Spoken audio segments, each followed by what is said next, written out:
This. Let me see. Can we get this on camera? Would that be a bill from Trump National? I think it is. Why do you think he's saying? I don't know. I don't care. You know me? Is that what the deal is? Wow, that's awful. Let me see. Let me fix that. Let me find something that might help me with that. Yeah, come on. He has to say whatever he has to say. He has to say. You know, and it's one of those interesting things that he called me one day to play golf, not to play with him, but to play with a friend of his.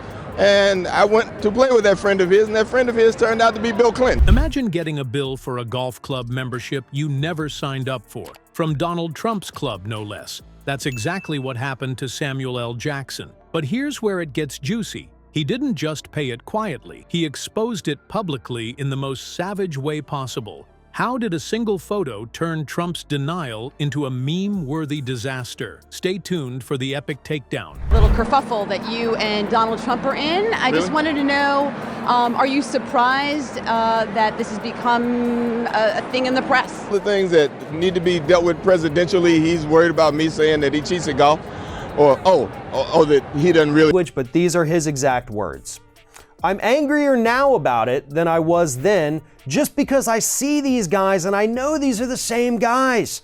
Trump and all those assholes. Interview that you were a better golfer than him, and then you told a story. Is this true that he signed you up for one of your golf clubs and didn't tell you? Yeah. I don't know Samuel L. Jackson, to best of my knowledge, haven't played golf with him, and think he does too many TV commercials. Boring, not a fan. Before we move on, I'd like to ask you a small favor. If you appreciate this content, please take a second to like this video and subscribe to the channel. Over 98% of you watch the videos without subscribing. It costs you nothing, but it makes a huge difference to us. So, did you click the subscribe button? Great, thank you so much. Now, back to the video. Of our federal government.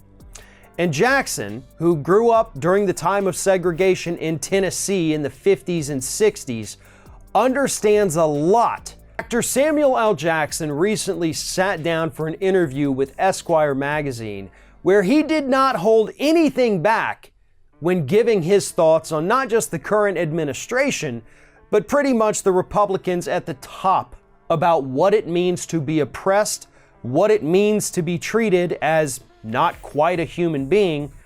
And according to what Jackson told the magazine, he sees those same behaviors. Imagine one day you're checking your mail and there it is, a bill for something you never bought, never used, and definitely didn't want. That's exactly what happened to Samuel L. Jackson when he got invoiced for a membership at Donald Trump's golf club. Now, Jackson's not exactly known for being subtle, so you can imagine his reaction. He was probably holding that piece of paper, staring at it and muttering, "What kind of bad mothering mistake is this?" And honestly, that's the kind of energy this situation deserved. Jackson was confused, to say the least. Why would he owe money to a golf club he never joined? His team tried to untangle it, reaching out and investigating, but the explanations, or the lack of them, didn't add up. And here's where things get interesting.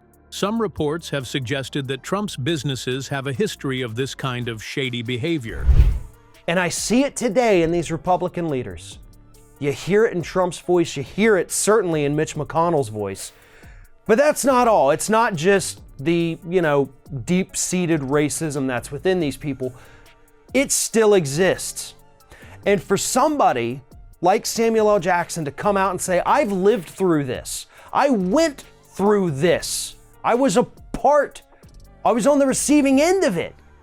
He even points out that the talking points are the same today as they were back in the 1950s.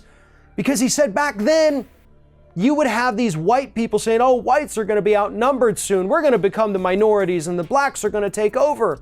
There have been accusations of unclear fees, surprise bills, and even charging for services nobody asked for. It's the kind of thing that sounds more like a scam on late-night TV, but we're talking about a former president's golf club here. That's another layer of absurdity. Now, this wasn't just another billing mistake to Jackson. It became a symbol of something much bigger. To him, this wasn't just a piece of paper asking for money. It was a receipt for years of questionable dealings tied to Trump's reputation. And if history has taught us anything, it's that Jackson doesn't sit quietly when something doesn't sit right with him. So instead of just tossing the bill in the trash, or maybe setting it on fire for dramatic effect, Jackson did the next logical thing. He posted it online for the world to see. Oh, and he didn't hold back either. This wasn't some polite complaint letter. It was Jackson-style honesty, blunt and straight to the point. And naturally, it blew up fast. Suddenly, this random billing blunder wasn't just a personal annoyance anymore. It was a viral story that got everyone on social media talking. Little did Trump know, his response would only turn things into an even bigger mess. Trump loves to deny things. It's like his political pastime. So, of course, when Samuel L. Jackson called out that random golf club bill, Trump's response was a classic. He hit Twitter declaring, "I don't know Samuel L. Jackson. To the best of my knowledge, I haven't played golf with him and think he does too many TV commercials. Boring. Not a fan." Yeah, because when faced with a problem, attacking someone's acting career is the most logical solution, right? But here's where things turned comical. Jackson wasn't about to let Trump's deflection slide, and he sure wasn't going to stay quiet while getting called boring by someone who spent years running beauty pageants. Trump claimed he didn't know Jackson, but remember, Jackson had already posted that bill online, with his name printed big and clear on it. This wasn't a he said situation.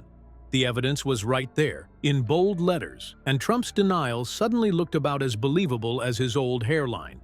The internet noticed the absurdity right away. Jackson sharing that photo was like catching someone stealing cookies while still holding the jar. Trump can shout, "I didn't do it," all he wants, but when the proof is staring everyone in the face, it's just awkward.